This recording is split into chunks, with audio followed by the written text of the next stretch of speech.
Chapeze House is one of the more interesting historic places in Kentucky.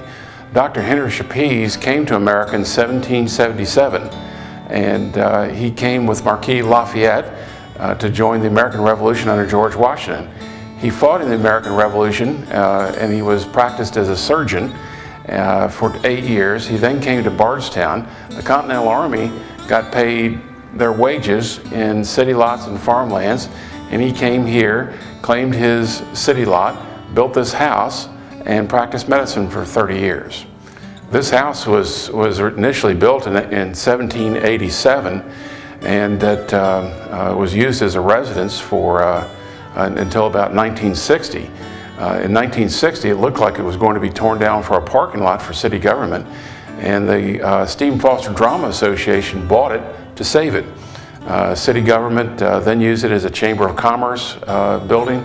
Some city offices were here, the Bourbon Festival was here, the Tourist Commission was here, and they used it very intensively for many years. It then went up for auction, and no one stepped forward to bid on it. And Mayor Dick Heaton came to me. He was chairman of the Stephen Foster Drama Association board at the time, and asked me if I would buy it for the mortgage that was owed, and with a promise that I would restore it to as fine a condition as I have my other 10 historic properties. So I made him that promise. The board of the Stephen Foster Association sold me the property. Margaret Sue and my son and a couple carpenters and I spent 8 months restoring this property. And it's when we got through, we looked around and we said, oh my God, what we have here is a late 18th century, perfectly restored Federalist mansion. So this is where we have our catering business. It's called Chapeze House, and we cater bourbon tastings and dinners, weddings, cocktail parties, and the like. Well, here we are in the Chapeze House Bourbon Bar. We've got every single premium and ultra premium bourbon on that we know about. If somebody can suggest a bourbon we don't have, I'll get it. So this is a lot of fun here, and we do tastings here. And usually people that come to Chapeze House for a bourbon tasting then stay with us for dinner just a little bit later on. So we're going to do a bourbon tasting here, and it's 5 tastes, and we're going to have a lot of fun with it. We have a sheet that we use that has all the bourbons that we have on our shelves are on this sheet, and people select a taste of 5. Like this one is the Willett Estate, the Willett Distillery. It's called Kentucky Bourbons Limited. It's across from Heaven Hill in Bardstown, and we have their 5 bourbons, and for $30 you get 3/4 of a jigger of bourbon. So that's what we do. Then we line them up on the sheet, and we write their names down, and people have a sample of those bourbons. A bourbon tasting is an excellent way to have a taste of bourbon without having to buy the entire expensive bottle. So let me show you what we do. This comes from Booker No. He was the master distiller at the Boston Distillery, about 20 miles from here. And this is his bourbon. I asked Booker one time, what's the best bourbon in the world, Booker? And he said, I haven't made it yet.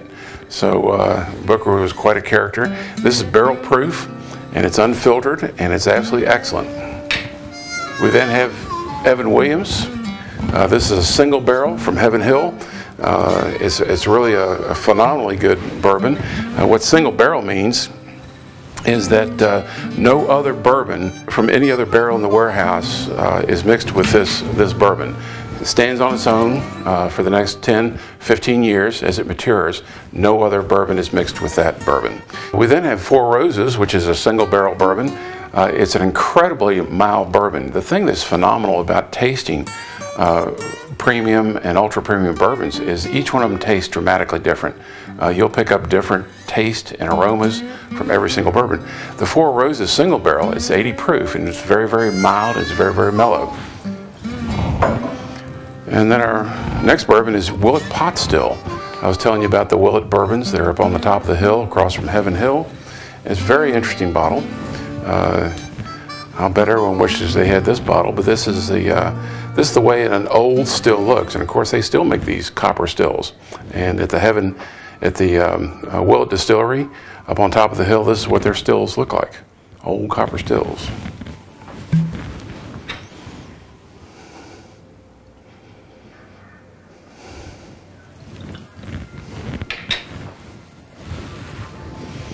And then our last bourbon is Richmond Reserve, 1792, which is made at the Tom Moore Distillery.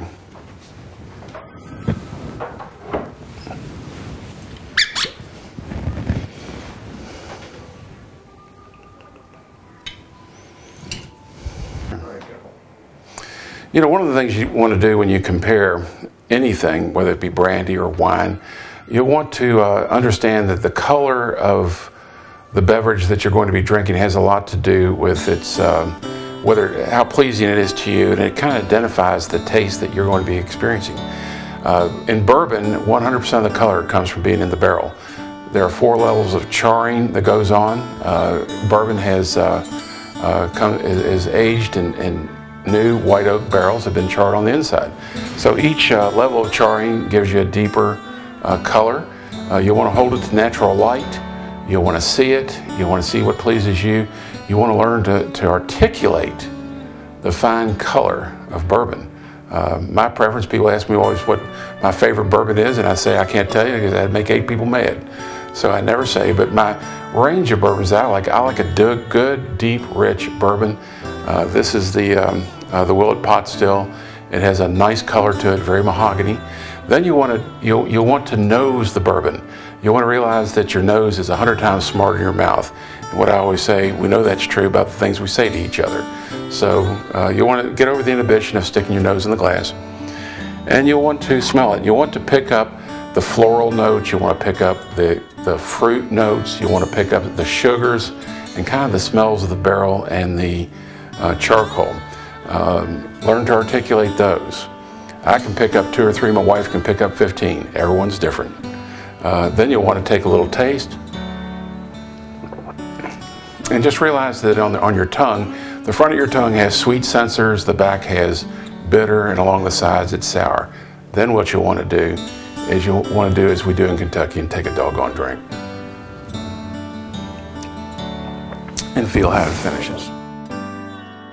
One of the great things we have at Chapeze House is mint juleps. They are so popular, and you would think that it was a drink that only you'd use at Derby time. But one of the things that represents Kentucky hospitality is the mint julep, and people all around the world know what a mint julep is, and they come here to enjoy one. The way you make a mint julep is, there are several ways, but my way is I like to boil water, and we use equal parts water to equal parts sugar, and that's called simple syrup. Today we have about 2 cups of water, we have 2 cups of syrup. What I then do is go into my garden and take mint leaves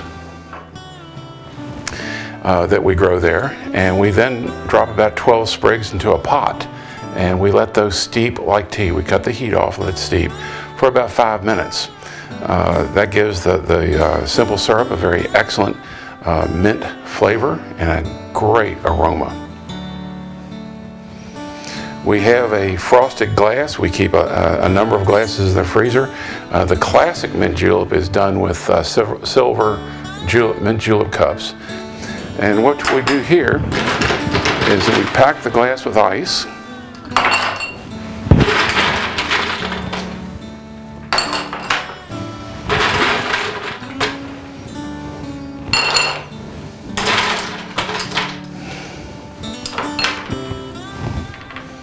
You always drop one on the counter, you know that's true. And then what you do is you pour in a jigger of bourbon. A good mint julep is a very strong drink. Now remember, you're going to be putting sugar, simple syrup on top of it, which has a lot of sugar in it. So you pour a full jigger of bourbon into the frosted glass.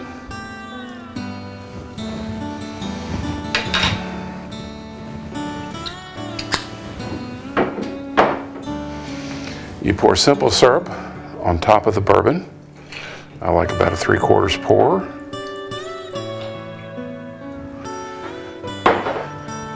You put a nice mint leaf into the glass and ask the guest never to remove the mint. It's an integral part of the drink.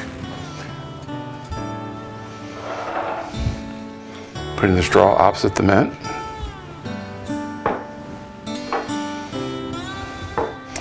You never stir a mint julep. The idea is that in a mint julep, which is a very romantic drink, is the bourbon and the mint in the glass marry each other. So then, of course, what you do is you take a look at the mint, you nose it, you sip it.